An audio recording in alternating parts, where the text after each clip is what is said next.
Well, Neal, coming into this game, a couple of challenges. One, we hadn't been on the best of runs, but also Woking fans have been around for a while. Well, I think we've only won here once, and some of the teams have been your teams. What are your feelings after that? Is it relief, pleasure? What? Well, it starts with relief, because when you're not on a good run, winning doesn't become a habit, and you fight for that win.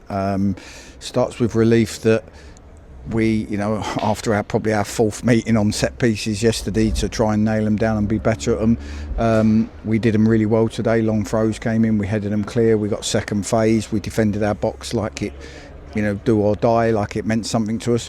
And them moments keep you in games, and once you get them parts right, you grow. I thought we were braver on the ball, thought we passed the ball better, we had more intent in our play, and we probably could have been one up at half time, and then you come out second half, you get your goal, the opposition have to chase the game, gaps appear, and you take it from there. So probably relief initially, relief that everything we talked about we finally started to do today, but we've got to now go and carry that on in the games coming up.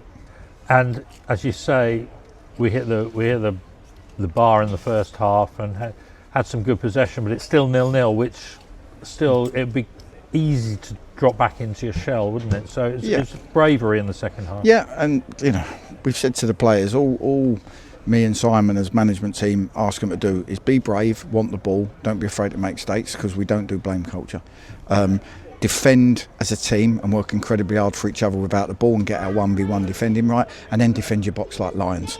And that's set pieces, organisation, getting in there collectively, whether the opposition are bigger than us or not, we defend like lions. If you get them three things right, you give yourself a chance of being in a game, and that's what happened today. Of course, it's nice to get fairly early in that half to get ahead. Ollie Silerson's first away goal, I think, and it just gives us that bit of impetus to build on, doesn't it? Of course, yeah. Ollie, H and Aidan were excellent tonight at the top of the pitch. They had lovely intricate play, they got in loads, and then that allows, if you get that part right, it allows your wing backs and your wide players to go and join in, which obviously Aaron and Tariq did. But there's loads of work going on behind it with the centre midfielders. So all round it was a good team performance. But again, I can't stress, 60% of our goals have come from defending first and second phase set pieces, long throw set pieces. If we get that part right in open play, we aren't overly easy to break down, and we've got a good work ethic. It's just getting them parts right that can hopefully help us grow up. But it's one game we've done it for. I don't want to be having another team meeting next Monday. Let's make it 2 games, let's make it 3 games, and give ourselves a chance of being in them. And Aaron's goal was quite neat. I think everyone was expecting the ball into the 6-yard box, and it came over, and he looped it over very well, didn't he? Yeah, I mean, Quinny, for them it would be poor for them for him to just walk into the box and head it in the goal. It's poor defending for them, but we'll take it. So delighted with that, and delighted Ollie got his goal. He's number 9 performance deserved it, and delighted that Josh Kelly got his. That's what Josh Kelly's capable of. He drifted into the box, goes past someone and rifled it in the bottom corner, and that's good for him. We need our forward players to believe in themselves and have confidence, because once you start putting goals in your team and people feel that you've got goals in your team, it makes a huge difference to the rest of the players. And obviously 3-0 is a great score to have, but I would imagine later into the game you've got people like Will and Chin and others saying it's about a clean sheet as well. Absolutely, but that's what everybody's got to be. No one wants to concede a goal regardless, and you start with that. But listen, all round, we can't get carried away. It was one good performance, but all round, things we talked about yesterday, things we kept talking about that make us a good team, we did today. Hopefully it makes the players go into the next one and believe, right, we've got to do this again. It's going to be a different challenge against a different team, and we've got to get that right.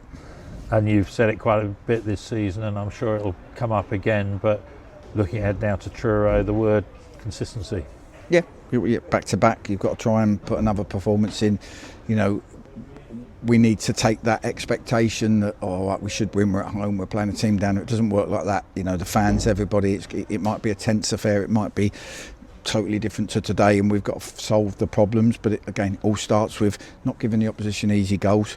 If we can get that part right, we know we've got players that can score goals. So let's start with that. Get a good feeling, get the fans behind us. Obviously, we need to try and get them going on Saturday, and we will. We'll try our best, and if we can do that, then we'll take what comes. And finally, a word about the fans who, you know, good number here. They'll be going home happy. And that's the thing, I love it when you go away from home and you get a win from, because on a Tuesday night when people travel up and down the motorway, it's fantastic of them, and the last thing you want to do is let them down. So we're delighted after, you know, a couple of sticky games that we've given them a lift. But like I say, they need more of that and we need more of that. Thank you. Thanks for your time as ever, Neil, and we'll see you on Saturday. Thank you. Cheers.